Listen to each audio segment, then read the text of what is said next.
वैशाख के महीने में हुआ, परशुराम अवतार वैशाख के महीने में हुआ, माता जानकी का अवतार वैशाख के महीने में हुआ। आखिर वैशाख के महीने में, माधव महीने में इतनी महत्वता क्यों? वैशाख के महीने में पड़ने वाली एकादशी, चतुर्थी, प्रदोष, अमावस्या, पूर्णिमा, शिवरात्रि, ये सभी इतनी महत्वपूर्ण क्यों हो जाती है?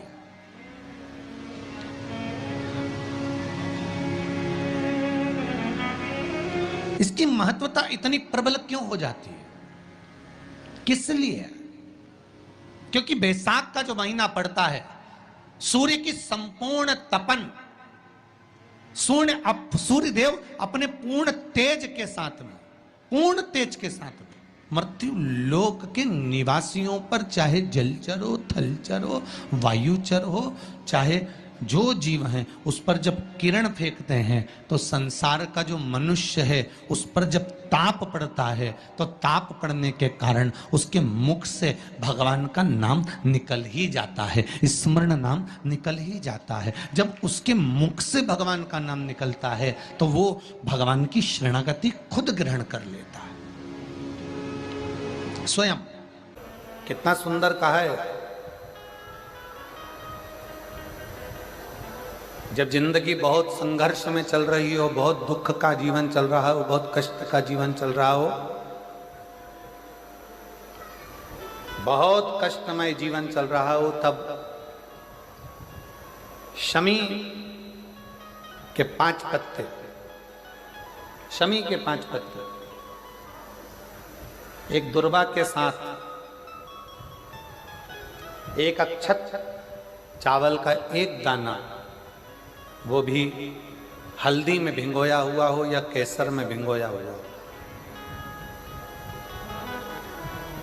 शमी पत्र 5, एक दुर्वा, एक चावल का दाना, जो दिल से, हृदय से बेलपत्री के वृक्ष के नीचे पार्थिव लिंग का निर्माण कर कर, मट्टी का शिवलिंग बनाकर, प्रदोष काल में मतलब शाम के समय पर शिवलिंग बनाकर उस पे जल चढ़ाकर, जो ये 5 शमी का पत्र, एक दुर्वा और एक चावल का दाना, अपनी कामना कर कर, जो दुख चल रहा है बाबा से विनय कर कर एक एक पत्ता जब समर्पित कर दे, फिर एक दुर्वा समर्पित कर दे, फिर एक चावल का दाना समर्पित कर दे और बाबा का वहीं पर पुनः विसर्जन कर दे, 3 महीना तो जाने दो, 15 दिन के अंदर वो दुख कटता जरूर है। चाहे कोई भी दुख,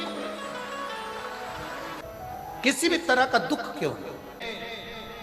एक बेलपत्र के वृक्ष की परिक्रमा करने वाले को हजारों अश्वमेध यज्ञ का फल प्राप्त हो जाता है, हजारों अश्वमेध यज्ञ का फल प्राप्त हो जाता है। उसी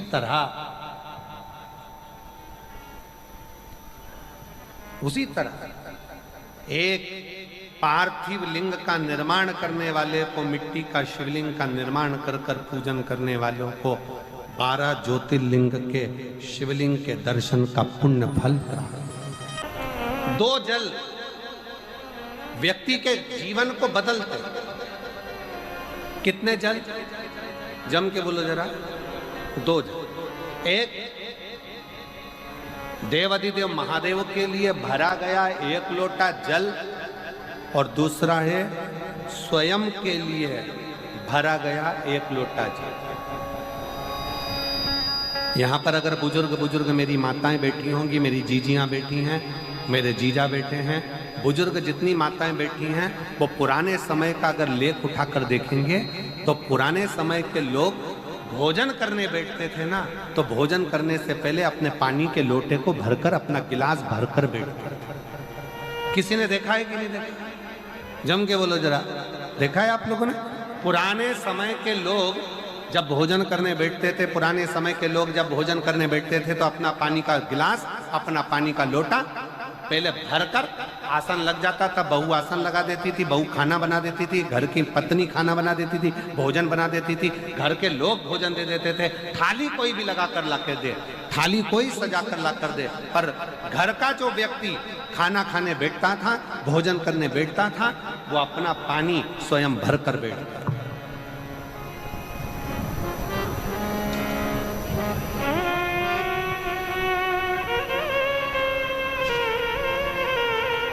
अब आज के जमाने में दुनिया के लोग कहते हैं मैं दुकान चला रहा हूं, दुनिया के लोग कहते हैं मैं घर चला रहा हूं, दुनिया के लोग कहते हैं मैं ये कर रहा हूं। तुम अपना खुद का पानी भरकर तो बैठ नहीं रहे और कह रहे हो कि घर चला रहा हूं। स्वयं का एक गिलास पानी व्यक्ति नहीं भर पा रहा। कितना सुंदर कहा है महाराज जी। बहुत सावधानी से सुनिएगा। दो जगह का जल व्यक्ति के जीवन को बदल देता है। एक शिव के लिए भरा गया जल और दूसरा स्वयं के लिए भरा गया जल। स्वयं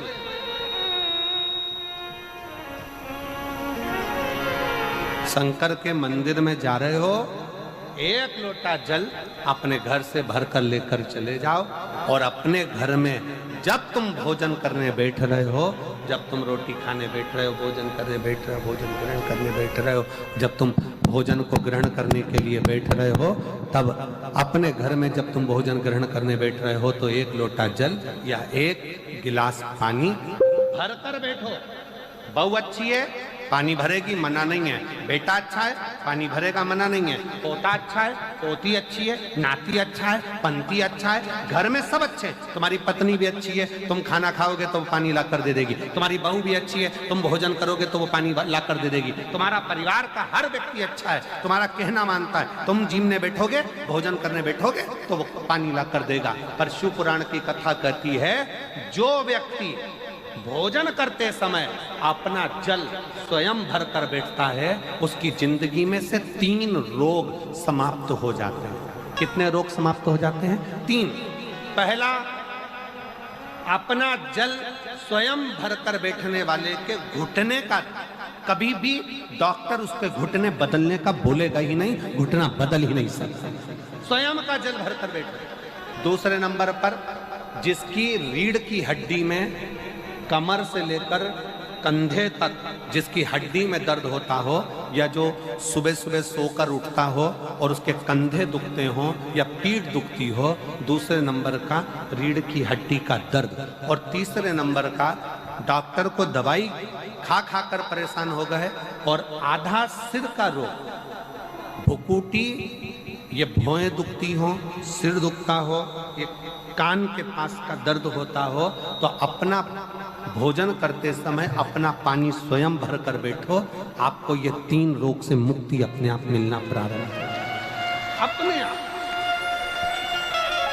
अब किसी ने कहा, गुरुजी पत्नी पानी ला कर देती है, पति पानी ला कर देता है, बेटा पानी ला कर देता है, बहू पानी ला कर देती है, पोता पोती पानी ला कर देते हैं, नाती पंती पानी ला कर देते हैं, नौकर लगे घर में वो पानी ला कर देते हैं, सेवादार लगे घर में वो पानी ला कर देते हैं, तो हमको पानी लाना क्यों जरूरी है?